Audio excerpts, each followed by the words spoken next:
que actúan ahí más cerquita localmente, otros usan hormonas que actúan sobre todo a distancia. Este de acá actúa en células musculares, nerviosas y glandulares. El endocrino actúa en todo el organismo. La hormona tiroidea tiene receptores en todo el cuerpo. Este actúa rapidito y dura poco. Y este de acá actúa un poco más lentamente, pero tiene efectos más largos. Se complementan, no es que sean antagónicos. Uno tiene una actividad de un sistema nervioso de respuesta, y la respuesta que es una elaborada y muy elaborada la da el sistema endocrino, ¿de acuerdo? ¿Vamos a estudiar todas las hormonas? No. Hay hormonas que no vamos a estudiar. ¿Cuál es la hormona que está en el corazón, por ejemplo? Una que está en el corazón. Cuando la aurícula derecha se llena de bastante sangre y el cuerpo quiere disminuir un poco el líquido circulante, secreta una hormona llamada péptido natriurético auricular, y ese genera que se pega sobre el agua. ¿Qué hormona tenemos en el riñón? ¿Otra? ¿La que produce sangre? El eritropoyetina, que no la vamos a tocar para nada porque no está en el estudio. Otras hormonas que producen el tejido adiposo es un órgano endocrino por excelencia que no vamos a tocarlo para nada. Así que hay hormonas, estas son las principales, ¿no? La tiroides, las suprarrenales, el páncreas, eso es lo fundamental. Por ahí le meteremos un manotazo a la hormona tiroidea, a la hormona de crecimiento, prolactina, pero no se la mande eso porque no estén esclavos. Entonces, hacerlo significa que voy a colocar preguntas sobre eso y vamos a pegar lo financiero. La hormona es esto, una sustancia química producida en pequeñísimas cantidades que ejerce un efecto sobre todo a distancia, pero no es la única forma de hacerlo. Tiene características esteroideas, no esteroideas, puede que sean aminas, péptidos, hormonas proteicas o glucoteicas, dependiendo del órgano. Por ejemplo, las genitales son básicamente del grupo de acá, las nerviosas son sobre todo del grupo de acá, dependiendo del órgano. ¿Qué hacen las hormonas? Ayudan en todo el componente genérico del cuerpo. No tienen una tarea específica, prácticamente ninguna de ellas. Todas tienen varias tareas a la vez. La composición química del organismo, el volumen interno, el metabolismo y el equilibrio energético, ataque el páncreas, la contracción del músculo liso, la secreción glandular, el sistema inmunitario, la calidad del sistema tiroideo. Aumentan sobre todo el crecimiento y desarrollo. ¿Qué hormona promueve el crecimiento en la primera infancia? Del año 4 al año 7. Hormona de crecimiento, somatostatina. La hormona tiroidea. La hormona de crecimiento aumenta recién luego de que arranca la pubertad, de manera que el hipotiroideo se queda chatito si no puede hacer esto. ¿De acuerdo? Regula la operación del aparato reproductor y también los ritmos circadianos. Ya comentaron por ahí, hay varias glándulas, hay un montón, y también hormonas hay un montón. Estas de acá no vamos a tratar, pues así. De arriba hay tenemos argentina y adipondectina, tenemos eritropoyetina, son hormonas que no tratamos por extensión. Decíamos, las hormonas pueden que actúen en tres niveles. Puede que se regulen ellas mismas, se llama efecto autócrino. Puede que regulen a la vecina, a la que está ahí, se llama efecto paracrino. Y cuando regulan todo a nivel distal se llama endocrino.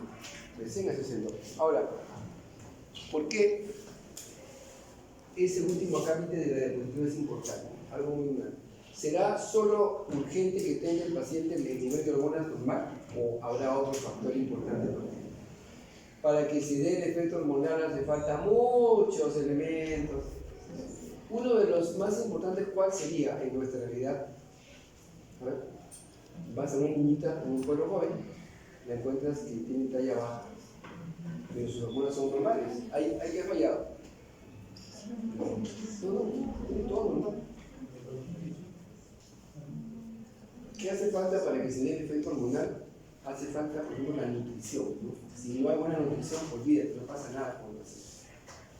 Si está con un estado psicológico, si está con varios tipos de bullying en su casa, si no tiene buena nutrición, si no tiene buena física, eso no se va a solucionar, ¿de acuerdo? No. Toma asiento, asiento toca la cosa. A ver, un poquito de educación. Entonces, tenemos de que ese factor hormonal finalmente es dependiente de varias cosas. Van a ver, sobre todo en hormona de crecimiento, una cosa rara, ¿no? Yo conozco un caso de esos de el niño tiene la hormona, es así, y tiene 8 años, así. No es más, es ahí. Y le han encontrado un defecto en que la hormona de crecimiento, que tiene que hacer 2 patitas juntarse para que haga el efecto, la de acá se junta y la de acá se junta un 30%. No llega a pegarse, se quedó chato, caballero. Entonces, hay defectos hormonales en el transporte, como ven, y la señal hormonal que define muchas veces el efecto de estas hormonas. Ahí tienen el efecto autócrino, el efecto parácrino, la hormona se autorregula, ¿no? El efecto parácrino, la hormona regula la vecina, esto se da en el páncreas, que vimos en la otra clase, en el islote del áncreas, y el endocrino que es el más conocido, ¿no? Una célula se secreta la hormona y va a distancias a sitios bastante lejanos. Esto es el sistema autónomo, la hormona, o en todo caso la neurohormona, se secreta en el vaso sanguíneo y luego va a un tejido nervioso distal. ¿Por qué se llaman endocrinas? Porque la secreción se queda en el plasma. Exocrinas fuera del plasma, así de sencillo. Entonces, ¿las glándulas digestivas serán endocrinas o exocrinas? Las glándulas digestivas serán exocrinas o endocrinas. Su secreción se va al plasma. ¿El tubo digestivo se considera externo o interno? Todo lo que comes y todo lo que secretes va a terminar fuera de tu cuerpo. Es externo. Entonces, exocrino es todo lo que te imagines, glándulas lacrimales, salivales, digestivas, pancreáticas, todo se queda todo para afuera, va a terminar afuera. En cambio, lo endocrino, las glándulas secretan su secreción y la mandan al intersticio, y en el intersticio las toma el capilar sanguíneo, ¿de acuerdo? Endocrino, exocrino. Son glándulas endocrinas. Acá hay bastante secreción en volumen, aquí hay una cantidad muy escasa. Habíamos comentado que el hipotálamo, al iniciar la clase, era la principal conexión del sistema nervioso y endocrino, y que para sus respuestas recibe aferencias del sistema límbico, de la corteza, como no, del tálamo y de la sustancia reticular ascendente. Todo ello lo traduce en señales que va a enviar a la hipófisis si fuera el caso, ¿de acuerdo? Inclusive recibe señales de la retina y de órganos internos, así como de las actividades que generan dolor, estrés, emociones, que dan una actividad hipotalámica diferenciada. ¿Se encuentran las áreas del hipotálamo?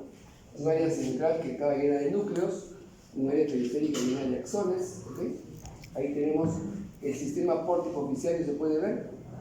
Es un sistema vascular que tiene un porto-hipoficiario primario que está en el hipotálamo y un secundario que está en la adenohipófisis. Este es el que transporta los factores liberadores que se dan aquí para que lleguen finalmente a las células de la adenohipófisis y secreten otras hormonas. Entonces, ¿el hipotálamo influye en la hipófisis? Sí, que en la secreción de hormonas, pero también influye en los sistemas nerviosos autónomos, simpáticos y parasimpáticos. ¿Okay? También influye sobre el sistema límbico, recuerden, que vamos a colocarlo. ¿Qué controla el hipotálamo? El sistema autónomo, la temperatura, la sed corporal, la sed, el hambre, la conducta sexual, las reacciones de defensa, de ira. Sintetiza al menos 9 hormonas diferentes y la hipófisis secreta 7. 9 más 7, matemática pura. 16. Sin contar el páncreas, sin contar la paratiroides. Ahí son 3 hormonas más, son como 20 hormonas que vamos a ver ahorita así que lo toman con soda nomás porque esto es ahí. Hay que verlo de paso. Hoy día vamos a ver solo 4 hormonas. 4. No, 5 hormonas. Entonces tenemos que el papel muy importante de ellas se da básicamente a nivel de crecimiento, desarrollo, metabolismo y mantenimiento de la homeostasis. Este sistema porto-hipoficiario hemos comentado, este de acá, este. Okay. Ahí está el núcleo 4 encima. tiene dos niveles, el sistema primario y secundario. La sangre fluye del primario, del hipotálamo a la vena portal que lleva la sangre a la hipófisis, ese será el secundario.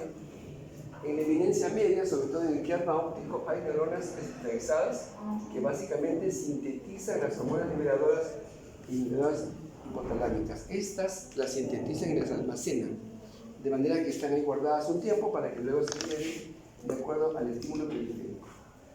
Quédense con este cuadro, por favor, para el examen, sobre todo para el práctico. Si clásicamente tenemos una alimentación de qué tipo? ¿Positiva o negativa? Positiva. Negativa. Es decir, cuando hay bastante de esta hormona, esta hay bastante o poquito. Poco.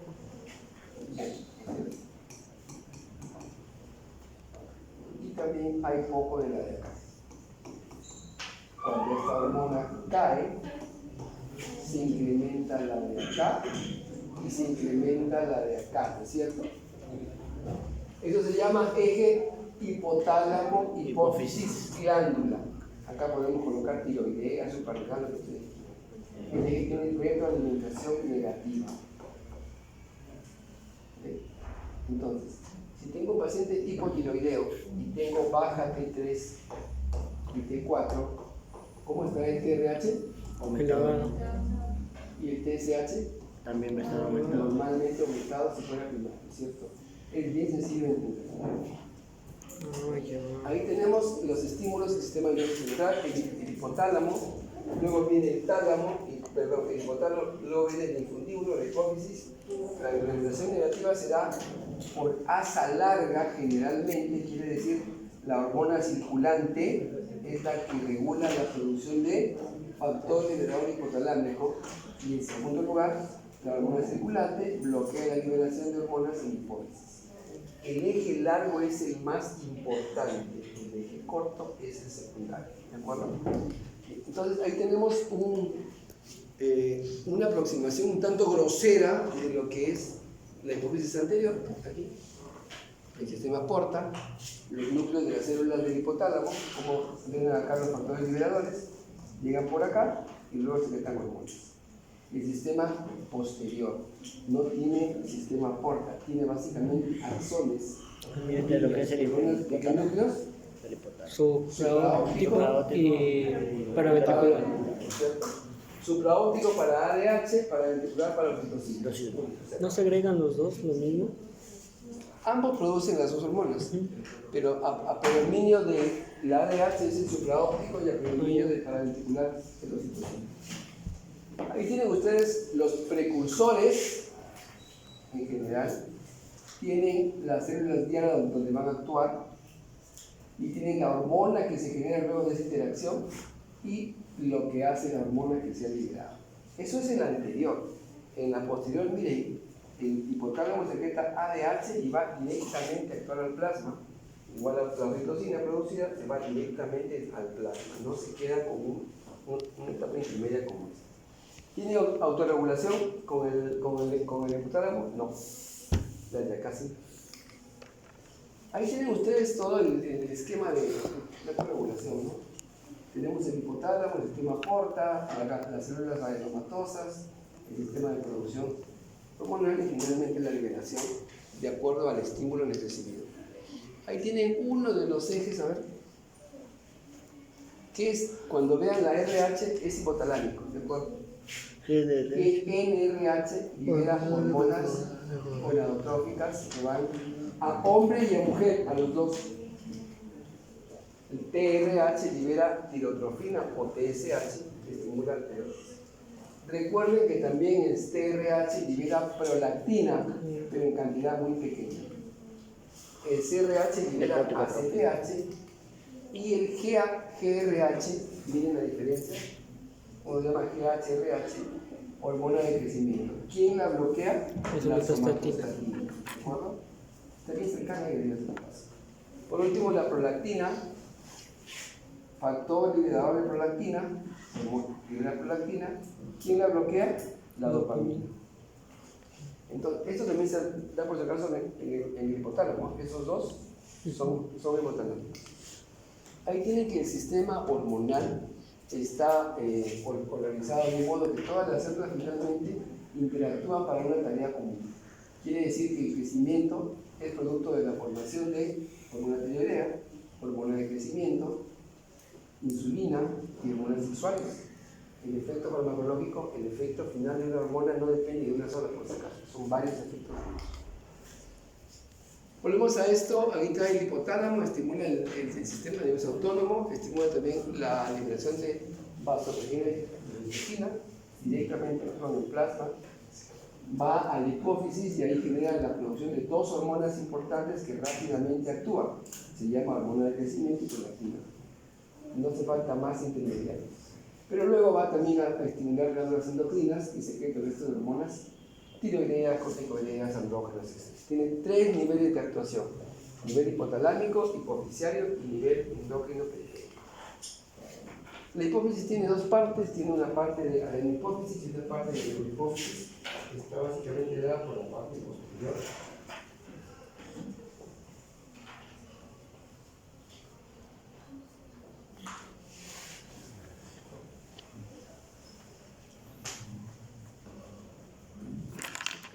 Entonces, ¿qué tenemos acá?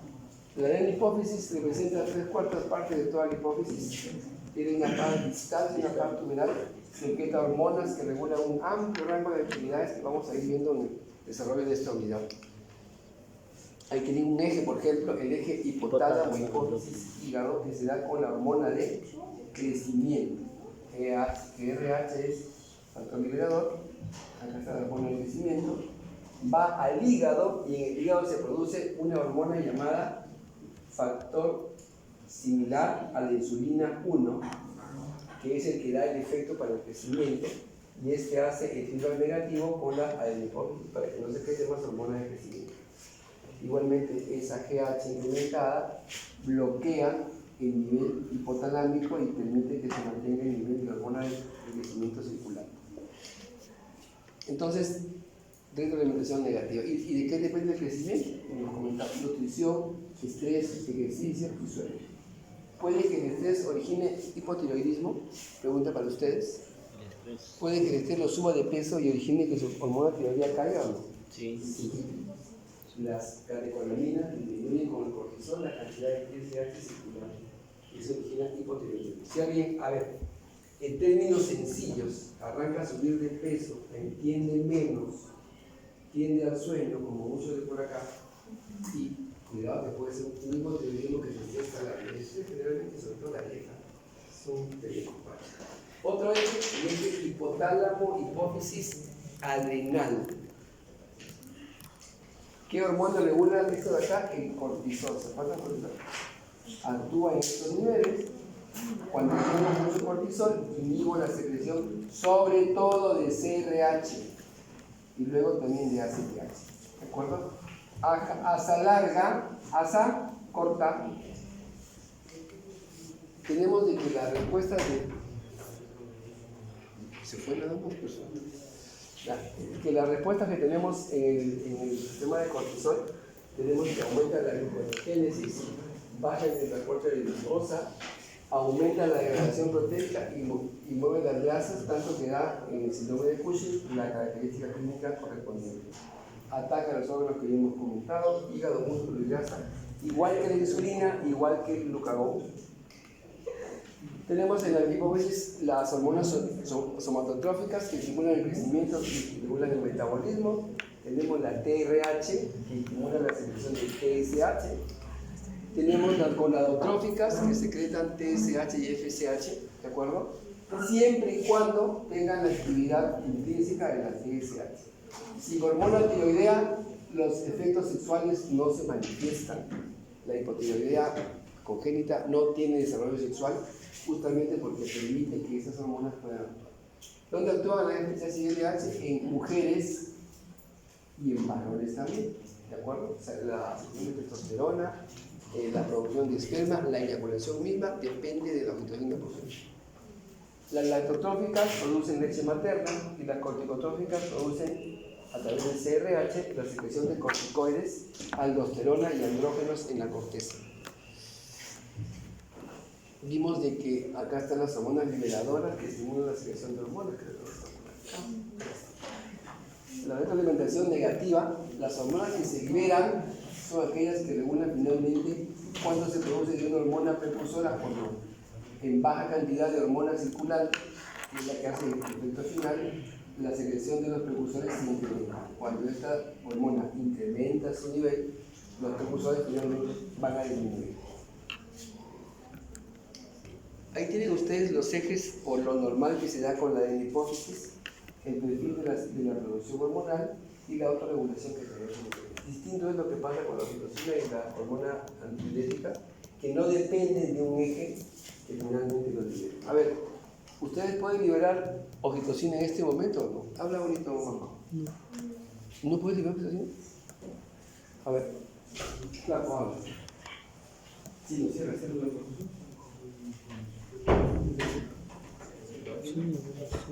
No estás pescando ni estás dando de acá ¿no puedes ver? ¿Sirve solo para eso la oxitocina? ¿Cómo? ¿En la menstruación? También. Sí. ¿Qué da la oxitocina? Sensación de placer, de cariño. El líbido sexual. ¿Cómo la liberas?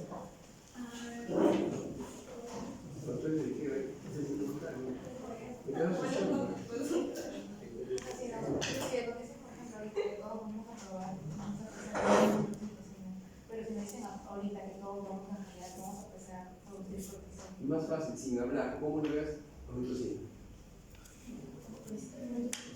¿Qué estímulo? ¿Las sensaciones? Hay una terapia que pues acá puede tener justo está ahí. La terapia del abrazo. Se abrazan un minuto y liberan oxitocina. A mí me pasó. Pero bueno, como te digo, básicamente es que no depende de un eje, puede que liberes más. No tomas agua todo el día y liberas un montón de hormonas diuréticas. Te abrazan, ¿de acuerdo? Te da, efectivamente, te estimula el sistema límbico de modo negativo, se cae la oxitocina. Alguien te causa simpatía, se libera oxitocina. Alguien te causa antipatía, se libera cortisol. Muy bien. ¿No han visto que a veces una persona se les acerca o les habla? Me incluyo en esas personas. Que cuando uno la ve como que se quiere ir, pero como sea otro sitio, o sea, no quieres ni chocarla. Esa es también otra hormona, esa es cortisol. Es la hormona de la defensa. O sea, llega el doctor XYZ por ahí y lo primero que quiero es irme por acá. Esa hormona que se ha liberado, pero la educación, entre comillas, me impide hacerlo y me quedo acá sentado, es la hormona de defensa más importante. Cuando uno no le hace caso al cortisol, se envejece más. El cortisol es la hormona que te envejece. Entonces, por eso se andan en grupos bonitos, tratan de mantener la distancia. ¿Cuál es la mejor manera? Con los celulares, ¿no? Uno mantiene distancia más o menos. Hace poco me mandaron una foto, creo que era un meme, ¿no? Que decía, había 3 cuadros. El cuadro decía, qué ridícula, cómo colgaba esa foto, qué vergüenza me da. Voy a hacerle ¿cómo es el retweet, no? La respuesta. Qué linda te ves, querido. Esa es nuestra sociedad, ¿no es cierto? La neurohipófisis también tenemos esto. Tiene la parte más posterior y no tiene células, tiene neuronas, básicamente axones, que vienen de los núcleos supraópticos y paraventricular. ¿De acuerdo? ¿Qué traen esos axones? No tienen síntesis de hormonas, básicamente almacenan hormonas. ¿De dónde vienen? De los núcleos supraópticos y paraventricular del hipotálamo. Han sido formadas ahí las hormonas que han llegado finalmente aquí a la parte. Acá se almacenan y cuando hay que liberarlas simplemente se liberan. No tienen feedback, no tienen secreción basal como las hormonas que vamos a ver en el curso. Ni hormona de crecimiento, ni tiroidea, nada. Se liberan de acuerdo a lo que pasa en el momento más o menos de la estimulación del sistema nervioso. Ahí están, la paraventricular básicamente la oxitocina, la supraóptica básicamente, el supraóptico básicamente la antidiurética. ¿Y de qué depende todo este sistema? Depende de esta interacción. A ver, el ciclo más importante para ustedes como estudiantes es el ciclo del sueño. ¿Qué pasa en el ciclo del sueño? En el ciclo del sueño tenemos una cosa interesante. si no tienes oscuridad, ¿qué hormona no tienes? ¿Cortisol? No, no, No. Melatonina. Melatonina. Tú puedes dormir con la luz prendida, doctor, pero tú con los ojos cerrados, igual te vas a levantar más. Tienes que dormir en completa oscuridad para que melatonina se produzca. ¿Ustedes deben dormir cuántas horas? 8. No. No, 3 horas. 3 horas. Entre 6 y 7 horas pueden dormir. A ver, levanten la mano el que no se dedica a ver el celular 1 hora antes de dormir, todo lo ven antes de dormir, se mandan sus mensajes, todo. Como si el mundo entero dependiera de encontrar un mensaje. Dios santo, qué desgracia. Si ustedes no duermen esas 7 horas en completa oscuridad, no hay melatonina. Y si no hay melatonina, no hay regulación de todo el sistema hormonal. Todo se te cae tremendamente. El núcleo supraquiasmático se sincroniza con el ciclo de luz-oscuridad mediante la formación de la retina. Esto permite la producción de melatonina. La melatonina, entre comillas, regenera todos tus neurotransmisores, te hace descansar, hace que el sueño sea conciliador y te levantas bien. ¿Qué pasa cuando te has levantado de la cama y lo que has hecho es ver el celular hasta que te has quedado dormido? Te levantas cansado, te levantas con mareo, te levantas con pesar. ¿Por qué? Porque nada de lo que tuviste que regenerar lo hay. Nada de lo que tienes, neurotransmisores, hormonas, etc., se han tirado para abajo. A ver, y esto sucede, ¿no? Entonces, si tú tienes la melatonina, generalmente tenemos una buena respuesta de todo el sistema simpático, inclusive todo el parasimpático, sobre todo de lógica. A ver, no sé si es suya, espero que no sea suya. Primero, ustedes, ¿a qué hora se acuestan y a qué hora se levantan? depende. Sí, se 12, acuestan tarde porque todo les llega, seguro están que ven su YouTube, pero no sé. 12 de la Se noche. levantan ustedes 1 de la mañana. a las 6 de la mañana y su hormona y sus neurotransmisores deberían ser así. Lo máximo, hasta las 11 más o menos. A las 11 se dan cuenta que ustedes como que ya toda la mañana les caen encima, ¿no? Como que hagan un poco. Luego esto baja lentamente. En la tarde, por más que se arriben 50 cafés, esto sigue por acá. Tu sistema hormonal, tu sistema nervioso, tu sistema endocrino y el sistema digestivo dijeron chao, hasta mañana. Y acá quieres estudiar. Y ahí quieres meterte a estudiar con tu sistema nervioso hecho polvo. Distinto será te acuestes a las 10, 11 de la noche, pues es una buena hora. Te levantes a esta hora, 5 de la mañana. Hagas tu curva, por aquí, acá estudies, y el resto del día simplemente aquí descansas. Este periodo de acá,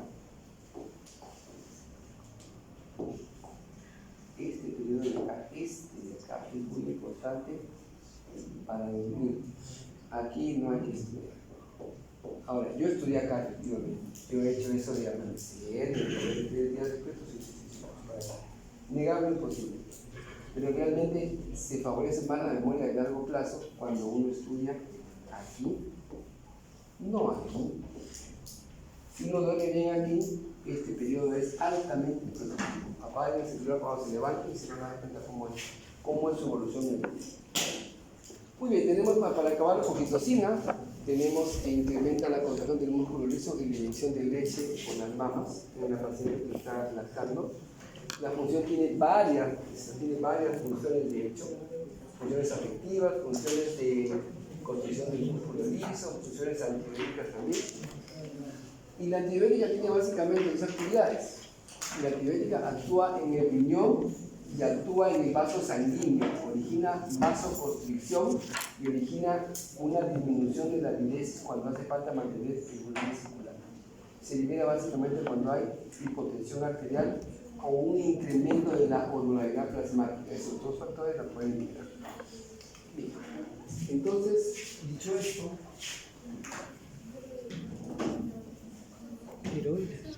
damos un minuto y pasamos a y había puesto posición, bueno, toda la tenía que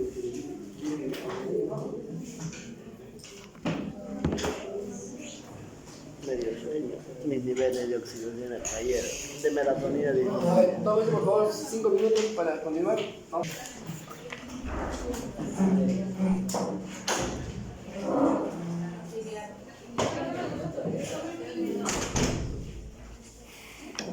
¿La tiroides dónde está? En el cuello, ¿no es cierto? El cuello. Lo que vamos a ver acá más en la anatomía de la idea son lóbulos, el istmo, la lágrima de la lobue. Esta célula coloidal o esta célula folicular. Tenemos células que están afuera, se llaman parafoliculares, que secretan calcitonina. Esta secreta hormona tiroidea. Este coloide que está dentro de la célula folicular va a ser el motivo de secreción de hormona tiroidea. Aquí se absorbe el yodo y se produce la tiroglobulina que pasa en ambos adentro y aquí se forma la hormona tiroidea. Vamos a ver qué es sencillo. Tiene dos hormonas finales, el T4 y dos precursoras que se llaman TRH en el hipotálamo y TSH en hipófisis anterior. Hemos visto que la calcitonina también es muy importante para el metabolismo óseo. El TRH es un péptido chiquito nomás que se sintetiza en los mismos núcleos de la oxitocina y la hormona antidiurética, se almacena en la eminencia media y cuando se libera TSH y prolactina. Esta en cantidades muy pequeñas, ¿de acuerdo? Sobre todo lo hace de manera bimodal. ¿Cómo es eso? Primero libera la TSH almacenada y luego incrementa la síntesis nueva de TSH en las células tiroides. Entonces, en las células adenomatosas de la tiroides. Esa TSH actúa en la tiroides y este TRH básicamente, ¿cuándo incrementa y cuándo se inhibe? Se incrementa cuando baja la conversión de T4 en T3 en el ritmo circadiano, sobre todo durante las mañanas, y lo estimula también la hormona antidiurética. Cuando te inhibes cuando esta cantidad de T3 sobre todo está demasiado elevada o cuando hay una conversión muy excesiva de lo que es T4 en T3. O sea, cuando esta hormona se convierte en la de acá de manera muy excesiva a través de una enzima llamada la 5-deshidrogenasa 2. Convierte eso en eso. Cuando eso baja, generalmente la síntesis se incrementa y cuando se incrementa esta síntesis trae límites. ¿Qué hace la TSH y cuál es su función? ¿Quién llega? Pasa.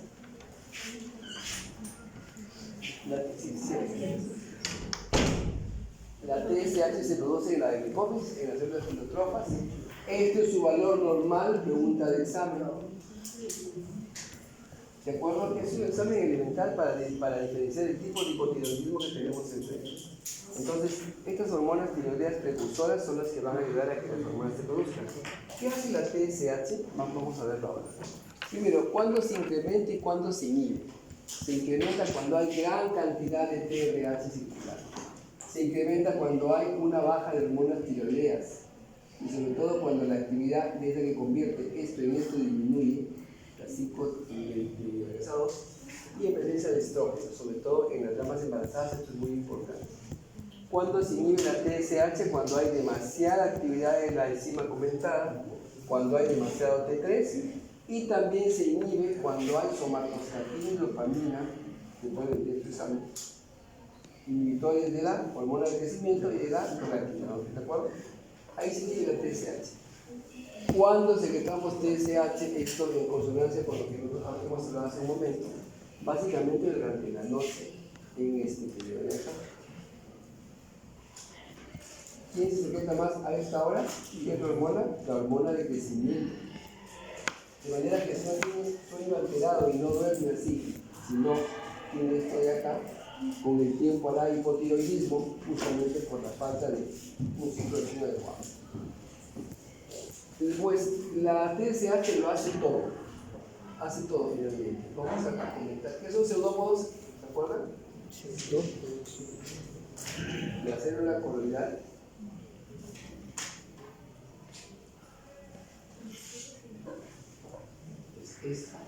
Emite pseudópodos. ¿Para qué? Para meter nuevamente aquí a la tiroglobulina. Esa actividad de emitir pseudópodos y de formarlos lo promueve la TSH. Forman lisosomas, los cuales van a destruir la tiroglobulina, aumenta el tamaño de la célula folicular y por ende aumenta el tamaño de la tiroides. Entonces, cuando haya hipotiroidismo y mucha TSH, habrá bocio, ¿no es cierto? Aumenta la captación de yodo, aumenta que el yodo entre a la tiroglobulina, aumenta el ARN para producir tiroglobulina y tiroperoxidasa, una enzima muy importante que vamos a ver ahora. Y aumenta la incorporación de yodo a los derivados mono y diyodados formando TT74. La actividad lisosómica sobre todo es muy importante para eliminar hormonas, vamos a ver eso en un cuadro. Aumenta la actividad de la dihidrogenasa 1. ¿Qué hace esta enzima? Mantiene el yodo dentro de la tiroides. Vamos a ver también cómo lo hace. Aumenta el metabolismo tiroideo, la captación de oxidación de glucosa, el consumo de oxígeno y también incrementa el CO2. Si aumenta el CO2, ¿cómo estará la frecuencia ventilatoria? ¿Alta o baja? En el hipertiroideo. Aumentada. Aumentada, ¿no es cierto? Porque tiene que eliminar más CO2. Muy bien. Si no tenemos yodo, olvídense, no hay nada, no hay hormonas tiroideas. El yodo viene de afuera, no tenemos yodo interno, tenemos yodo solo en la dieta. Aproximadamente lo que queremos es 150 a 300 microgramos día, promedio de 200 dependiendo de la edad y dependiendo del estado fisiológico. Una gestante requiere más yodo, ¿de acuerdo? Un niño también, un anciano no tanto. Un déficit, sobre todo un déficit, puede originar bocio, que es el crecimiento de la glándula tiroides. La eliminación del yodo es sobre todo renal, pero una pequeña parte es digestiva. Ahí está tu yodo. Miren cómo se absorbe el yodo, pasa por el estómago, ¿verdad? Se absorbe acá, se concentra en la tiroides, ¿de acuerdo? Y miren que cuando las hormonas se metabolizan aquí en el hígado, en la TT74, sueltan un yodo que nuevamente va al intestino para ser absorbido. ¿Dónde se elimina el yodo? Por vía digestiva, muy poco al día, y por vía urinaria bastante más mínimo, ¿de acuerdo? Entonces, teniendo esa dinámica del yodo en cuanto a sus cantidades, mucho más que 4 que T3, vamos a ver cómo se comporta cada una de las hormonas. Recuerden que cuando tenemos una buena cantidad de yodo, esta captación tiroidea de yodo está entre 20 y 50%. Pero cuando la captación de yodo es disminuida, esta sube a más del 50%. ¿Ok? Entonces, tenemos de que el yodo también tiene una dinámica dependiendo de su cantidad y de su acopio. Entonces, la hormona tiroidea se sintetiza primero captando el yodo, segundo formando las hormonas tiroideas. Depende todo eso del TSH y del yodo. Una vez formadas las hormonas tiroideas, se transportan en esta proteína llamada proteína ligadora de la globulina o TLG, y un 2% más o menos en la albúmina, de acuerdo, que hay más T4 libre que T3. T4 libre es la más importante porque es la que te va a convertir en T3, ¿de acuerdo? Tiene que ser libre de todas maneras. El T3 es más potente, más rápido que el T4. ¿Quién dura más? El T4. ¿Quién dura menos? El T3. ¿Quién es más potente? El T3, ¿de acuerdo? Entonces, tenemos esta consideración para las hormonas tiroideas. A ver. Cuando el yodo entra a la bendita glándula, el yodo entra del plasma del tubo digestivo hacia la tiroides. El yodo entra, pero no se cambia con nadie. Acá está bien. Entonces,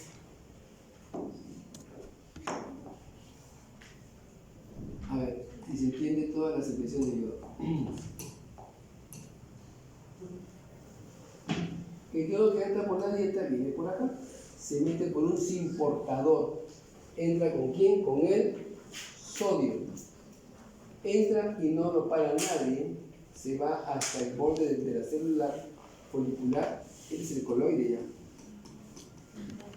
Y pasa al coloide por un simportador llamado fibrina. Simportador o antiportador. ¿Qué es el simportador? Este es un antiportador. El yodo acá no hace nada si no le hace una reducción la tiroperoxidasa. A ver acá. Entre el yodo, la tiroperoxidasa lo reduce y lo oxida, y así oxidado se va a meter aquí a la molécula de la tiroglobulina. Ahí va a formar monoyodo, yodo y yodo tetrayodo. Se va a juntar con cada vez más aminoácidos y dependiendo de los átomos que tenga de las moléculas de yodo, será mono, diyodo, triyodo, tetrayodo. Una molécula, 2, 3 y 4. Esto que se ha formado en el coloide luego vuelve a la célula folicular y allí actúan los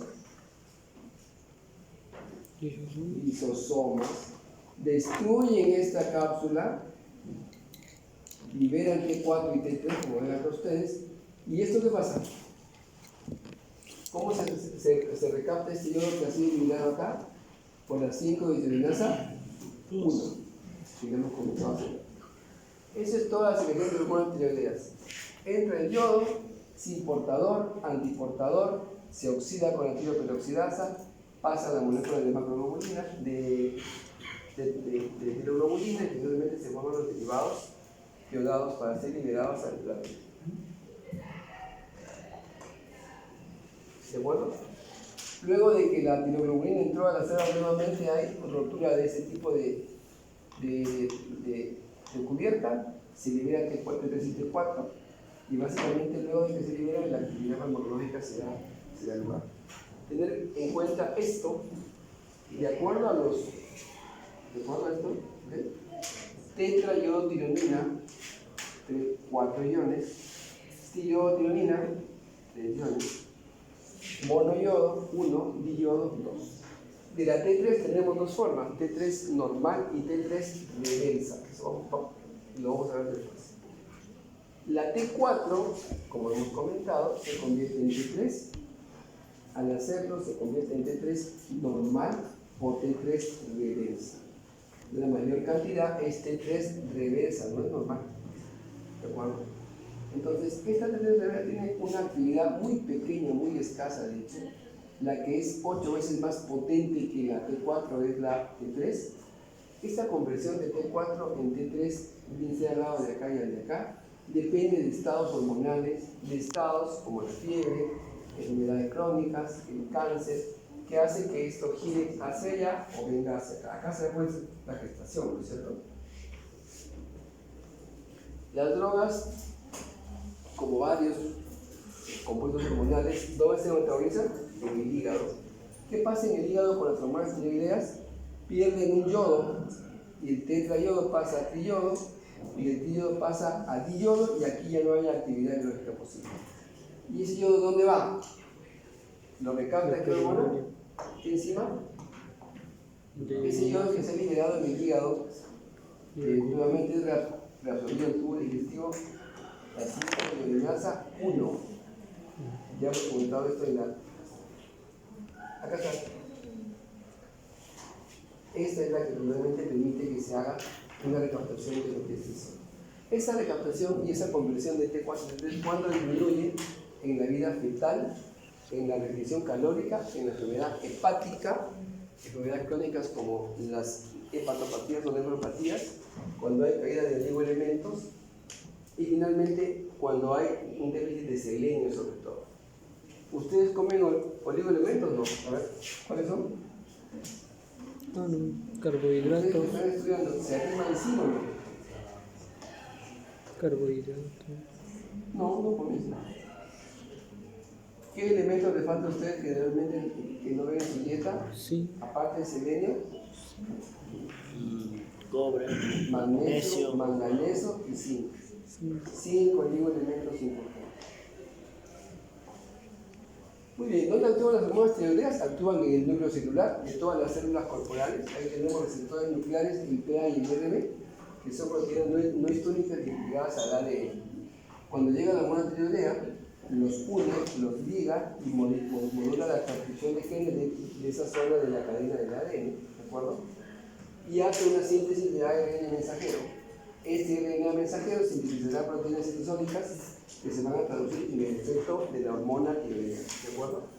Existen receptores en todas las células, inclusive también existen en las mitocondrias. Ahí está bien. Entran las hormonas tiroideas, las dos, al citoplasma de la célula.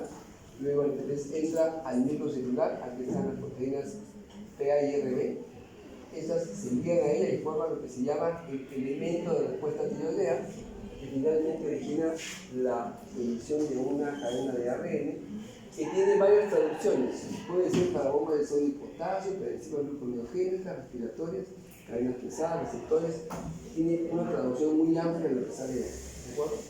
Cada célula responde de manera diferenciada dependiendo de lo que responde. ¿Para qué sirve la hormona tiroidea?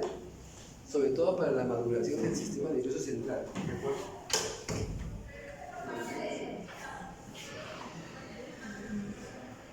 ¿Para qué más sirve? Medio frío.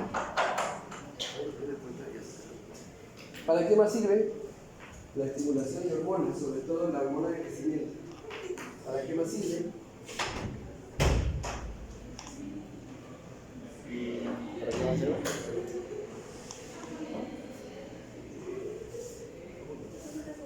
¿Para qué más sirve? Para el crecimiento de los Sirve para la huesos. estimulación de la actividad de los factores de necrosis, sobre todo los factores de crecimiento nervioso, para la eritropoyetina y la síntesis de lo que son células celulares. Sobre todo su actividad es más notoria en el sistema nervioso central. Cuando alguien tiene hipotiroidismo, se ve que tiene un déficit cognitivo muy importante de atención. Cuando es hipertiroidismo, está el paciente inquieto, ansioso, nervioso, etc. Efectos termogénicos, sobre todo, aumenta la temperatura basal, estimula lo que es la reabsorción de lo que son aminoácidos, estimula la formación de glucosa, colesterol y también aumenta la respuesta de catecolaminas. A ver, si un hipertiroideo tiene bastante hormona tiroidea y tiene bastante energía, ¿de dónde la va a sacar? Del tejido graso y ¿de dónde más? El tejido muscular. Por eso el paciente baja de peso, porque saca tanto que realmente no hay control sobre ese tipo de mecanismos. Número 2, efectos metabólicos, sobre todo aumenta la cantidad de retención de LDL en el hígado, o sea, baja este colesterol que se llama colesterol aterogénico, aumenta la lipólisis, justamente porque tiene más energía, incrementa la síntesis proteica y mitocondrial, así como el transporte de aminoácidos por la membrana, e incrementa bastante la absorción de carbohidratos por el intestino. Los incrementa, pero lo tiene cada vez más.